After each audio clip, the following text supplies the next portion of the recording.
Good morning, dear students.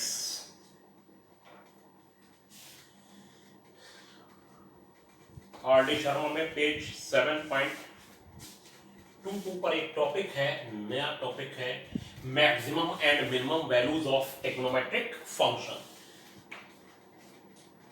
Maximum and minimum values of trigonometric function F theta is equal to A sine theta plus B cos theta. इस type के function की maximum या minimum value आपको निकालनी है।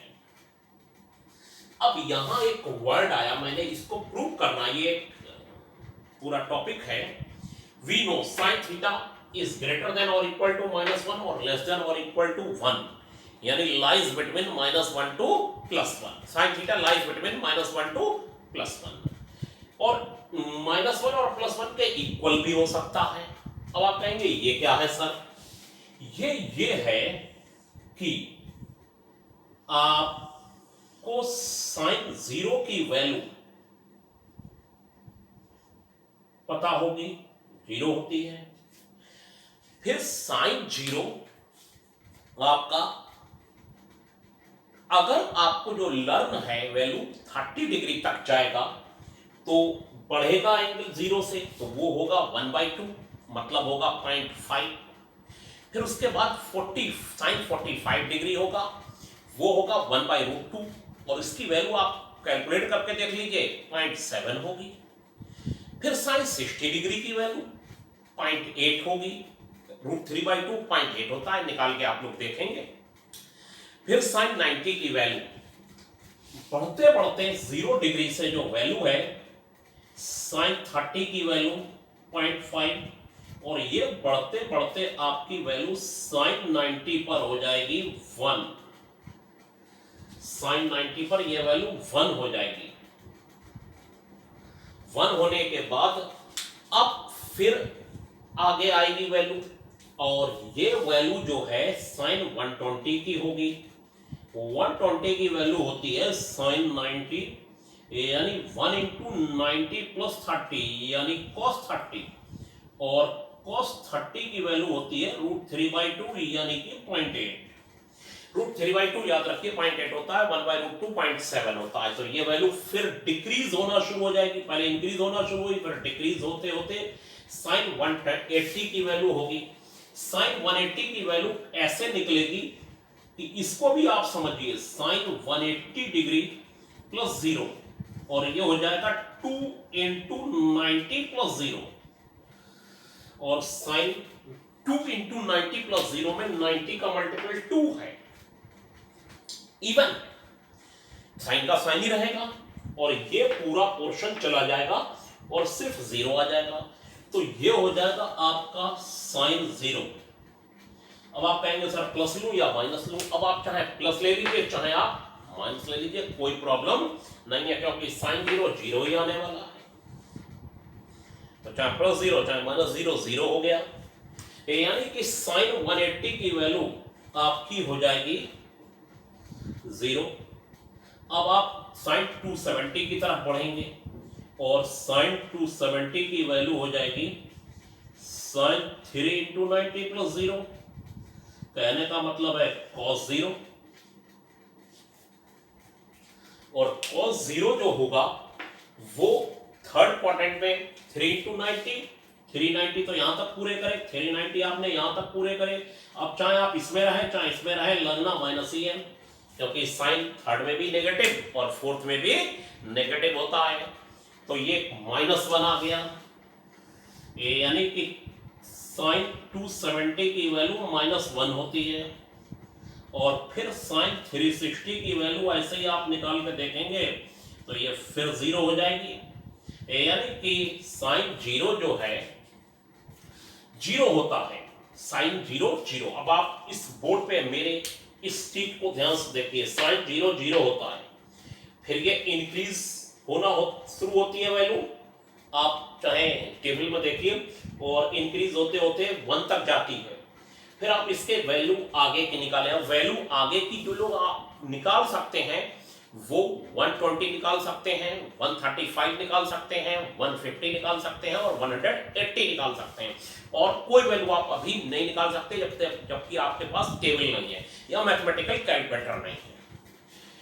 अब क्या होगा, साइन 180 की वैल्यू 0 हो जाएगी, यानी ये वैल्यू डिक्रीज होते होते 0 हुई, और साइन 270 -1 हुआ, यानी और डिक्रीज होते होते -1 हुई, डिक्रीज होते होते -1, यानी इसके बाद वैल्यू पॉइंट माइनस का 0.5 आएगी, माइनस का 0.7 आएगी, माइनस का 0.8 आएगी और -1 आ जाएगी।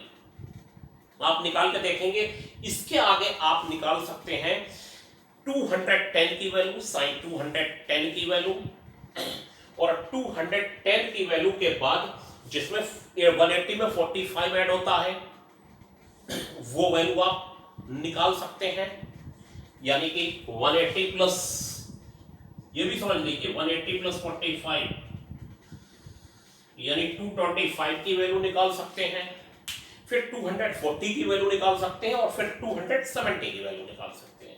तो ये सब में आपको देखेंगे 0 से डिक्रीज होते होते -1 तक चली जाएगी, और -1 से फिर इंक्रीज होना शुरू होगी, इंक्रीज होगी 0 तक इंक्रीज होगी, यानी कि पहले आई आपकी वैल्यू 0 से लेके 1 तक, अगर ये 1 मान लूं और ये 0 मान लूं, 0 से 1 तक आई, ये वैल्यू 0 से 1 तक आई, और 1 से फिर 0 तक आई, 1 से 0 तक आई लौट के, और फिर 0 से लेके -1 तक आई, 0 से -1 तक आई, और -1 से फिर इंक्रीज होना शुरू हुई, तो फिर 0 तक पहुंच गई। बहुत इंपॉर्टेंट बात है। अब आप चाहे निकाल के देखें, इसके आगे की वैल्यू आप कौन सी निकाल के देख सकते हैं, 330, मतलब ऐसे ऐड करिए 270 में 30, तो 300 की वैल्यू निकालिए, उसमें 45 तो 315 की वैल्यू निकालिए, 270 में आप 30 ऐड करेंगे तो 300 की वैल्यू निकलेगी, 270 में 45 ऐड करेंगे तो 315 की वैल्यू, 60 ऐड करेंगे तो 360 की वैल्यू, 330 की वैल्यू और फिर 360 की वैल्यू, ये सब निकाल ली जाती है। अब आप समझ गए होंगे। तो वैल्यू आपने देखा 0 से बढ़ के 1, 1 से 0, 0 से -1 और फिर 0 आई। आप और बड़े एंगल निकाल के 360 में 30 ऐड करें, 45 ऐड करें, 60 ऐड करें, 90 ऐड करें, करते करते फिर ऐसे घूम के आ जाए पूरा, देखेंगे वैल्यू 0 से बड़ी नहीं होगी उस साइड, 1 से बड़ी नहीं होगी कभी, और -1 से छोटी नहीं होगी, यानी वो घूमेगी 1 और -1 के बीच। 1 और -1 के इक्वल भी हो सकती है, साइन 90 1 होगा और साइन 270 -1 होगा, ध्यान रहे ये बात। तो आज के बाद याद रखिए कि साइन थीटा चाहे एंगल कितना ही लार्ज क्यों ना हो जाए, कितना लार्ज हो जाए, 1 लाख में क्यों ना हो जाए, वैल्यू अगर आएगी, जैसे साइन यहां पर आप 1 लाख कुछ लिख दें तो ये वैल्यू 1 और -1 के बीच ही रहेगी, ना 1 से बड़ी होगी ना -1 से छोटी होगी, इनके बराबर जरूर हो सकती हैं। ऐसे ही cos थीटा होता है, वो -1 और 1 के बीच होता है। अब ये आपको मैंने पूरा टॉपिक का एक अलग हिस्सा समझाया, ये तो अलग था कि इसका डेरिवेशन कैसे होगा, उसके बीच में ये आया, तो ये मैंने आपको उसके बीच का हिस्सा समझाया कि साइन थीटा -1 और 1 के बीच आखिर क्यों होता है। अब ये ट्रिग्नोमेट्रिक फंक्शन दे रखा है a sin थीटा और b cos थीटा, इसकी मैक्सिमम और मिनिमम वैल्यू आपको बतानी है। अब हमने साइन और कॉस के कोफिशिएंट के स्क्वायर के सम के अंडर रूट से मल्टीप्लाई डिवाइड कर दिया। यह बोलने में लंबा होता है, लेकिन इसको करा जाए तो आसान होता है। साइन और कॉस के कोफिशिएंट के स्क्वायर के सम के अंडर रूट से मल्टीप्लाई डिवाइड कर दिया। बोलने में लंबा और लिखने में बहुत छोटा। अब ये अपान वाली वैल्यू अंदर लेके चले तो इसमें आप कहेंगे ये ऐसा क्यों करा, इससे एक फायदा होगा, अगर इसमें आप एक वैल्यू को cos अल्फा ले लें, इस वैल्यू को अगर आप cos अल्फा ले लें तो ये अपने आप sin अल्फा हो जाएगी, अपने आप हो जाएगी ऑटोमेटिकली। आप किसी भी दो वैल्यू को, एक अगर a है और एक b है, और इन दोनों के स्क्वायर के सम के अंडर रूट से डिवाइड कर दें, तो अगर एक वैल्यू cos अल्फा है तो एक वैल्यू sin अल्फा अपने आप ऑटोमेटिकली हो जाएगी। देखिए कैसे, अगर ये a है और ये अल्फा है तो ये हो जाएगा a square plus b square. अगर ये sin अल्फा आपने ले लिया, ये वैल्यू अगर आपने sin अल्फा ले ली और ये a upon under root a square plus b square हो गया sin अल्फा, तो ये जो बेस है वो अपने आप b हो जाएगा। आप निकाल लीजिए पाइथागोरस थ्योरम से, यानी तभी तो ये a square plus b square के सम का अंडर रूट आया होगा। यानी अगर ये sin अल्फा है तो ये अपने आप cos अल्फा हो जाएगा, ये cos अल्फा है तो ये अपने आप sin अल्फा हो जाएगा, नो प्रॉब्लम। यानी कि मैं समझाना ये चाह रहा हूं कि अगर आप किसी भी दो वैल्यू में, एक 2 है और एक 3 है, और इनके स्क्वायर के सम के अंडर रूट से यानी 4 + 9 यानी √13 से अगर इसे डिवाइड कर देंगे, √13 से जैसे ही डिवाइड करेंगे और एक को अगर आपने sin अल्फा ले लिया तो sin अल्फा लेने के बाद ये वैल्यू अपने आप cos अल्फा हो जाएगी। आप चाहे निकाल के देख लीजिए, क्योंकि ये 3 होगा उस समय तो ये cos अल्फा हो जाएगा। अगर ये और ये पता है तो इसका बेस हो जाएगा 3 और ये cos अल्फा हो जाएगा। ये पाइथागोरस थ्योरम से निकला है। तो अगर दो वैल्यूओं के स्क्वायर के सम के अंडर रूट से दोनों वैल्यू को डिवाइड करते हैं और एक को sin अल्फा तो दूसरा cos अल्फा, आगे से cos अल्फा लेंगे तो आगे वाला sin अल्फा हो जाएगा, नो प्रॉब्लम। अब क्या मैटर है वो ये है कि हमने इसे cos अल्फा ले लिया, इसे sin अल्फा ले लिया, ताकि ये एक सिंगल ट्रिग्नोमेट्रिक रेशियो में चेंज हो जाए। अब सिंगल ट्रिग्नोमेट्रिक रेशियो क्या होता है, ये फार्मूला बन गया sin अल्फा प्लस थीटा का। sin अल्फा प्लस थीटा, ये sin अल्फा प्लस थीटा का फार्मूला बन गया। हमें इसकी मैक्सिमम या मिनिमम वैल्यू निकालनी है, इसकी एक sin theta plus b cos theta की मैक्सिमम या मिनिमम वैल्यू निकालनी है। अब हम लोग क्या करेंगे, v नो लिखेंगे। हम लोग यहां तक पहुंच गए और हम लोग लिखेंगे v नो, और v नो लिखने के बाद ये लिखेंगे कि sin alpha plus theta, sin alpha plus theta मैंने कहा था यहाँ एंगल कुछ भी हो, ये वैल्यू लाइज बिटवीन -1 to +1 होती है, और इसमें हम जानबूझ के ये under root a square plus b square से मल्टीप्लाई कर देंगे, सब में कोई फर्क नहीं पड़ेगा।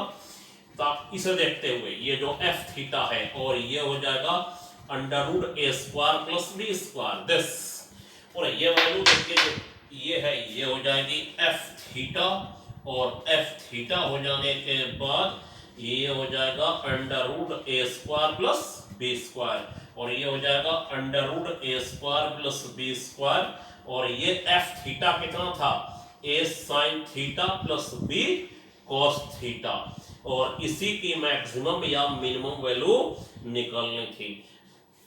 तो इसका मतलब ये हुआ कि अगर a sin theta plus b cos theta की मैक्सिमम वैल्यू होगी तो वो ये होगी, और मिनिमम वैल्यू आपकी ये होगी, कोई प्रॉब्लम आपको नहीं है। यानी कि sin थीटा और cos थीटा के कोफिशिएंट के स्क्वायर के सम के अंडर रूट की जो वैल्यू पॉजिटिव होती है वो उसकी सबसे बड़ी वैल्यू होती है, और नेगेटिव वैल्यू सबसे छोटी होती है, और बाकी सब वैल्यू इनके बीच में लाई करती रहती हैं, ना इससे बड़ी हो सकती ना इससे छोटी हो सकती। इस फंक्शन की a sin theta plus b cos theta, ये टॉपिक आज ध्यान से पढ़िएगा, इस पर क्वेश्चन होंगे और इसकी जो वीडियो अगली है वो आपको मिलेगी। Thank you.